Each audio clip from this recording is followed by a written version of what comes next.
About 20 minutes after takeoff from Abuja to Port Harcourt, the cabin was settling into the routine hum of flight, low conversations, the drone of engines, and a few passengers drifting into sleep. Then, an old man in the last row pressed the call button. When the flight attendant arrived, he asked a question that made nearby passengers chuckle. Has anyone opened seat 14A today? It sounded absurd.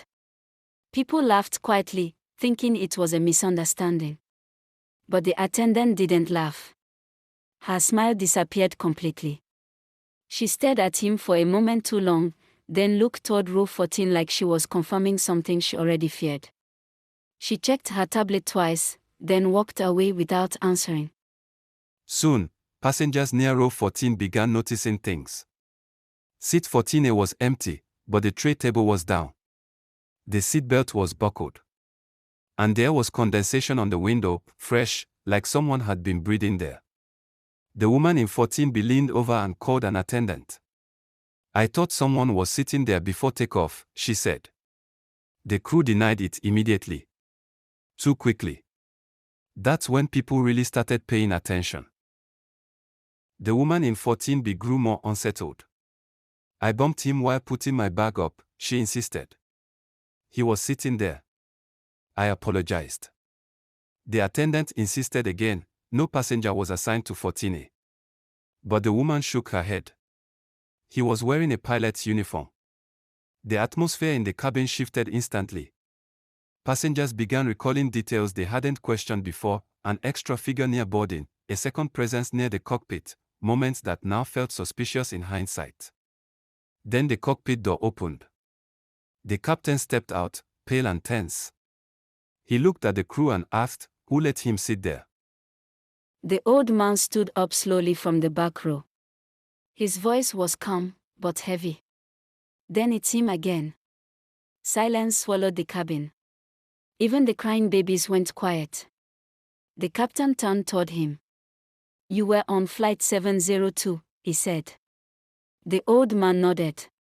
Flight 702, the missing domestic flight that vanished near Port Harcourt years ago.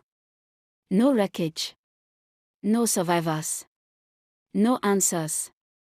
The old man pulled out a faded boarding pass. Same route. Same airline. Seat 14A. He said quietly, "I'm the only one who noticed we never landed." He explained what the passengers didn't want to believe. There had once been a businessman who always booked 14A on that route. He always wore white. He was quiet and consistent. One day, mid-flight, he died, a heart attack in his seat. He was found still upright when the plane landed. Eyes open. Seatbelt fastened. But something didn't end there. After that, strange things began happening whenever 14A was left unbooked. Breathing from empty seats. Unassigned passengers being seen and remembered. Flights arriving late with no explanation. And then, Flight 702 disappeared entirely. As he spoke, the aircraft began behaving strangely. Lights flickered above 14A. Screens nearby glitched, then shut off completely. Then the silence in the electronics spread, one row at a time. Passengers watched as the environment around 14A seemed to isolate itself from the rest of the cabin. The air felt colder there. Then, the seatbelt in 14A unclipped itself. Click. And reclipped again. Click. The cabin froze. The captain's voice came over the intercom. "Ladies and gentlemen, we are experiencing a minor electrical issue. Please remain calm." Nobody believed him anymore. The plane tilted slightly. Outside the window, something didn't look right anymore. The sky felt too dark, too deep. Then passengers noticed reflections in the glass. Too many reflections. In row 14, the reflection showed a man sitting in 14A. But when people turned, the seat was empty. The woman in 14B screamed. Someone had touched her arm. The seatbelt in 14A was now fastened again. Perfectly. As if someone had just settled in. The cockpit radio suddenly crackled with a voice that wasn't the captain's. Open the door. Passengers panicked. Phones came out. Recording started. Prayers spread across languages and rows. The cabin crew refused to approach row 14 anymore. The old man stared forward calmly, as if waiting for an outcome he already knew.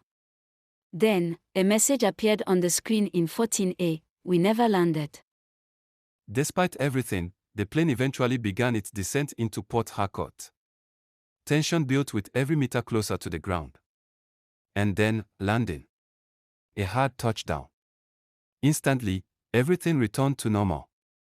Lights stabilized. Screens rebooted. The intercom went silent. The captain announced their arrival like nothing had happened. But nobody moved immediately. Because row 14 was still there. And something about it felt unchanged. As passengers began to disembark, the crew entered quickly, avoiding eye contact, avoiding questions. The old man walked slowly down the aisle one last time. He stopped at 14A. He looked at it and said quietly, "Same outcome." Then he stepped aside. The seat was wet. Not soaked. Not spilled. Just damp. Like someone had been sitting there moments ago and had only just left. Before leaving the aircraft, the old man turned back toward the cabin. His voice was calm, but final. Next time, don't leave his seat empty. Then he walked into the crowd and disappeared. No one saw him again. Later, cleaning staff reported something they never officially logged. Seat 14A was dry again. But the seatbelt was already fastened.